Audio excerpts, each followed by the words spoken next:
Charles Grandison Finnit on kirjeldatud nii. Kui ta oma suu avas, seadis ta püssi sihikule. Kui ta rääkima hakkas, algasid lasud. Tema jutluste mõjud on ainulaadsed ja on peaaegu kordumatud kaasaegses ajaloos.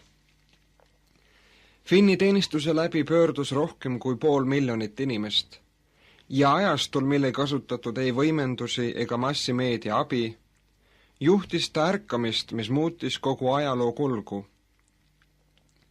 Jutlustades oli Finni ekstravagantne ja emotsionaalne ja nii sarnanes Finni algkoguduse apostlitele, sest kuhu iganes ta läks ja jutlustas, seal toimus kas ärkamine või mäss. Finni kõige rohkem vastukajasid tekitanud tavadeks oli, et ta lasi koosolekutel naistel juhtida palveid, pöördus jutluste ajal patuste poole nimepidi.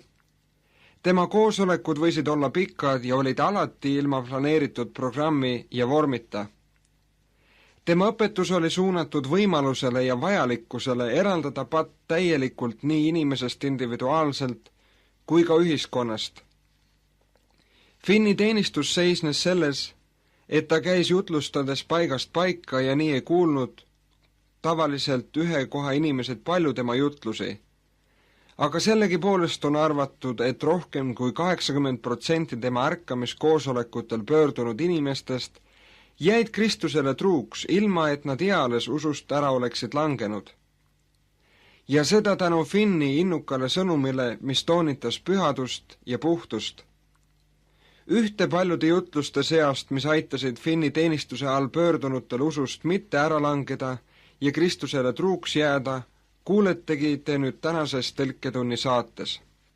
Südames usust ära langenu. Südames usust ära langenu saab täis oma enda teid. Õpetussõnad 14. peatükk ja 14. salm, inglisekeelne tõlge. Ma pean lõpetama need loengud, hoiatades vastpöördunuid usust äralangemise eest.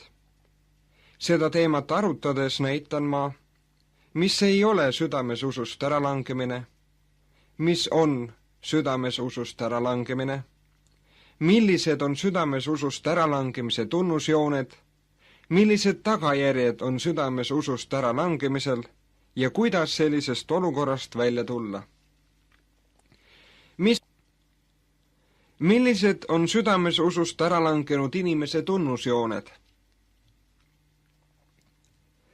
Huvi puudumine Jumala sõna suhtes on samuti tõestuseks usust äralangenud südame kohta. Võib-olla just see tunnistab kõige kindlamalt, et usu tunnistaja on südamelt usust äralangenud, et ta on kaotamas huvi piibli suhtes.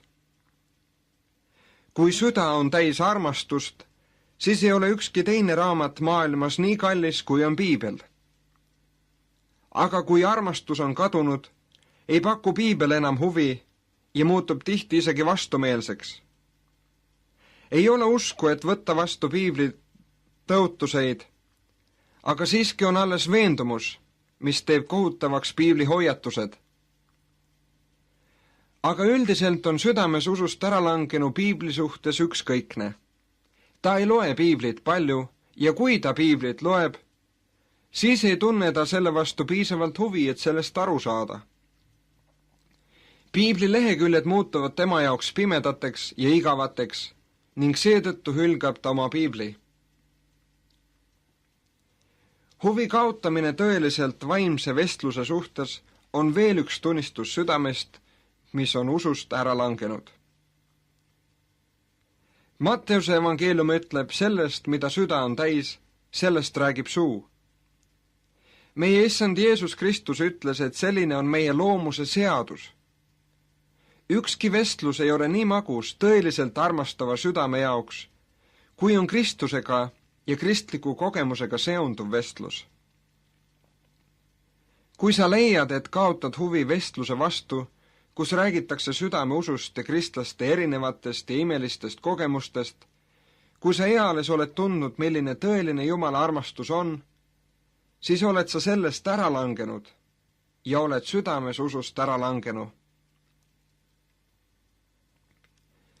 Huvi kaotamine kõrgelt vaimsete inimeste seltskonna ja suhtlemise suhtes on tunnus usust ära langenud südame kohta.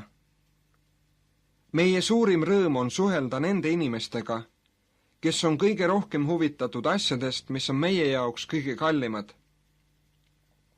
Siit lähtub ka armastav kristlase süda otsib alati nende inimeste seltskonda, kes on kõige vaimsemalt meelestatud ja kellega suhtlemine oleks kõige evangeelsem ja vaimsem.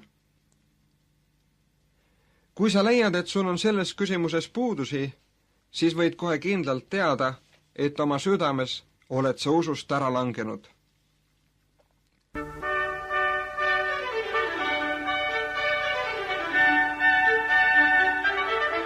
Tõlketund